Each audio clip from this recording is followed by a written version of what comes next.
Don't imagine monsters. Don't imagine ghosts. Don't imagine demons. Imagine something far more terrifying. Imagine your own body refusing to obey you. You tell your legs to stop. They don't. You try to catch your breath, but your body keeps moving. Every step feels heavier than the last. Your muscles begin to tear. Your feet split open. Blood stains the ground beneath you. Yet, you keep dancing. You scream for help. People grab your arms. They pull with all their strength, but nothing works. It's as if your body belongs to someone else. Day turns into night. Night turns into another morning. You haven't slept. You haven't eaten. You're still dancing. Then, you look up and realize you're no longer alone. Hundreds of people trapped inside their own bodies, dancing until some collapse from exhaustion. This sounds like the beginning of a horror movie, but every word you're about to hear really happened more than 500 years ago. An entire city watched ordinary men and women dance against their own will. Some until they collapsed from exhaustion, some until they died. No one knew how it started. No one knew how to stop it. And more than 5 centuries later, history still has no complete explanation. This is the true story of the dancing plague of 1518. To understand how an entire city lost control, we have to go back more than 500 years to the city of Strasbourg, the year 1518. At first glance, it looked like any other medieval town. Merchants opened their wooden stalls before sunrise. Blacksmiths hammered glowing iron. Children ran through narrow stone streets. Church bells echoed across the rooftops. Life went on as usual, but beneath that ordinary morning, something was changing. The people of Strasbourg had already endured years of suffering, poor harvests, hunger, disease, religious fear. Every sunrise brought another reason to worry. Many believed that sickness, disasters, even death were signs of God's punishment. Fear wasn't just an emotion, it was a way of life. Then, on a warm day in July, an ordinary woman stepped into the street. Her name was Frau Trophia. She wasn't a queen. She wasn't a noble. She wasn't famous. She was simply another resident, trying to survive. Nothing about that morning suggested history was about to remember her forever. Without warning, she stopped walking. She stood completely still, as if listening to something no one else could hear. Then, she lifted one foot, then the other, slowly. She began to dance. No musicians, no celebration, no festival, no laughter, just one woman moving through the silent streets. At first, people smiled, some laughed, others simply shook their heads. She'll stop a minute. They thought she didn't. Minutes became hours. The laughter disappeared. Confusion took its place. Because something about her dancing didn't look human anymore. She wasn't smiling. She wasn't enjoying herself. She looked terrified. And before the sun had set, the nightmare had only just begun. Laughter didn't last long. Within hours, Something became painfully obvious. Frau Trophia wasn't performing. She wasn't celebrating. She wasn't entertaining anyone.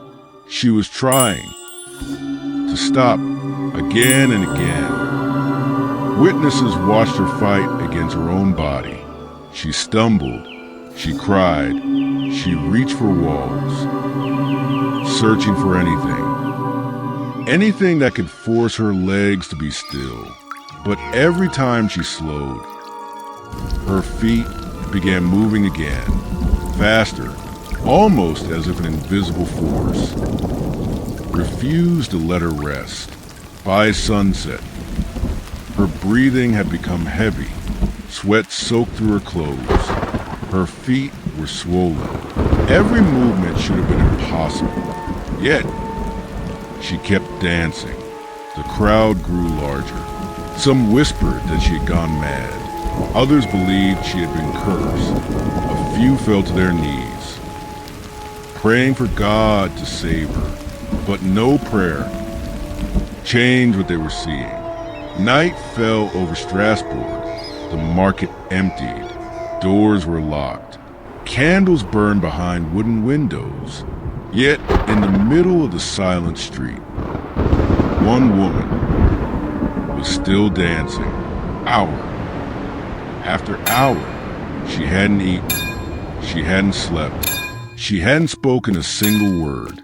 By the following morning, people expected to find her collapsed on the ground. Instead, they found something even more disturbing. She was still standing, still breathing, still dancing. Her eyes were hollow. Her movements were slower, but they never stopped. The city had never witnessed anything like it. And then, just when they believed it couldn't become any stranger, someone else took their first step, then another, and began to dance. Soon, a third person joined, then a fourth, then another. What had begun with one frightened woman was no longer happening to just one person. Something was spreading, and for the people of Strasbourg, the nightmare was only beginning. By now, the streets of Strasbourg had become a prison. What began with one woman had become dozens, then hundreds every day. More people joined. Some collapsed, only to struggle back to their feet and continue dancing. The city was terrified. No one understood what they were witnessing. Parents locked their children indoors. Merchants abandoned their stalls. Churches filled with desperate prayers. Every sunrise brought more dancers and fewer answers. The authorities had no idea what to do, so they turned to the people they trusted most. The physicians, the doctors examined victims. They searched for signs of poison, disease, injury, anything that could explain the nightmare. But they found nothing. Then they reached a conclusion, one that will become one of the greatest medical mistakes in history. The doctors believed the victims weren't dancing too much. They believed they weren't dancing enough. According to the medical beliefs of the time, the dancers suffered from something called hot blood, and the only cure was to let the body dance until the illness burned itself out. So instead of stopping the dancing, the city encouraged it. They cleared open spaces, built wooden stages, and hired musicians to keep the victims dancing. Imagine that. Your city is facing an unexplained disaster. People are collapsing from exhaustion, and the official solution is to play more music. The nightmare had just become Even worse, the city's decision had failed. If anything, it had made the nightmare worse. Within weeks, the number of dancers continued to rise. Some historians estimate more than 400 people were caught in the frenzy. Day after day, the streets echoed with endless footsteps. Bodies collapsed from exhaustion. Some suffered broken bones. Others died, not from disease, but from complete physical exhaustion. Yet the dancing continued. The stages were finally abandoned. The music stopped, and the authorities admitted they had been wrong. Desperate for another answer, the city turned away from medicine and toward faith. The remaining dancers were taken on a pilgrimage to the shrine of Saint Vitus, a saint many believed had the power to cure strange afflictions. They prayed, they fasted, ceremonies were held, and then, almost as suddenly as it had begun, the dancing stopped. No warning, no explanation, no final victim. It simply ended more than 5 centuries later. No one knows exactly why it happened. Some historians believe the dancers suffer from mass psychological illness, a terrifying example of fear spreading through an entire community. Others argue the stress of famine, disease, and hopelessness pushed the human mind beyond its limits. There are even theories involving poisonous fungi. Though many experts reject that explanation today, the truth is, no theory answers every question. Why did it begin with one woman? Why did so many follow? Why did it suddenly end? History has never given us those answers, and perhaps never will. The dancing place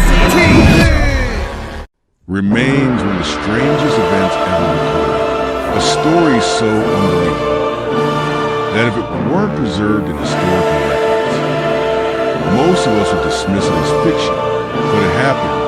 Real people, real suffering, a mystery that refuses to die. So the next time you think history is only about kings, wars, and empires, remember Strasbourg, because sometimes the greatest mysteries are hidden in the footsteps of ordinary people.